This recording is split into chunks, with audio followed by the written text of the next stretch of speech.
خلي خط رجع عندك، لأن كل إنسان وراء القبر. ومن الناس من يعجبك قوله في الحياة الدنيا ويشهد الله على ما في قلبه وهو ألد الخصام.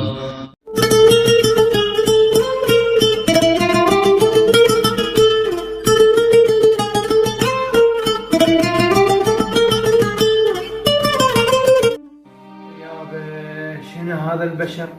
مشيت بصفه ولا عرفني شنو؟ لا حول ولا قوة إلا بالله العلي العظيم. يعني أنا مسوي لك معروف هسه خلي المعروف لله، ما يخالف، خلي المعروف لله، بس صفه وجه بوجه ما يسلم. شنو يعني؟ ولا وهي البشر تغرى المناصب وتغرى الفلوس وتغرى كل شيء. شلونك ابويا؟ هلا ابويا، هلا وليدي. شنو ابويا؟ شو اليوم مو على بعضك ابويا؟ اي والله ابويا، يعني متعجب انا على هالبشر. بشر كان واقع وسعيت وياه ووصلته، بساعة يلاقين وجه بوجه ما يسلم علي.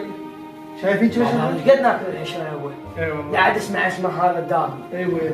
يا سعد الله سمسم بالغفور. يا سعد الله. يا سعد الله سمسم بالغفور.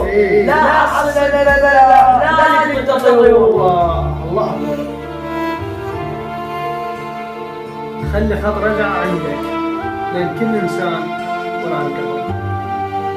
وإذا تولى سعى في الأرض ليفسد فيها ويهلك الحرث والنسل والله لا يحب الفساد.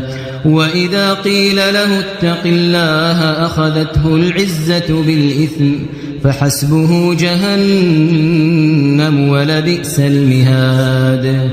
ومن الناس من يشري نفسه ابتغاء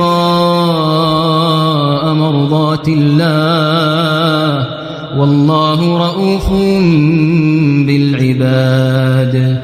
يا أيها الذين آمنوا ادخلوا في السلم كافة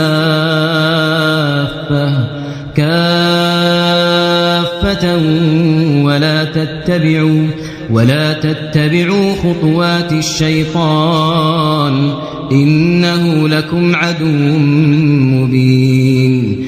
فإن زللتم من بعد ما جاءتكم البينات فاعلموا أن الله عزيز حكيم. هل ينظرون إلا أن يأتيهم الله في ظلل من الغمام والملائكة وقضي الأمر وإلى الله ترجع الأمور.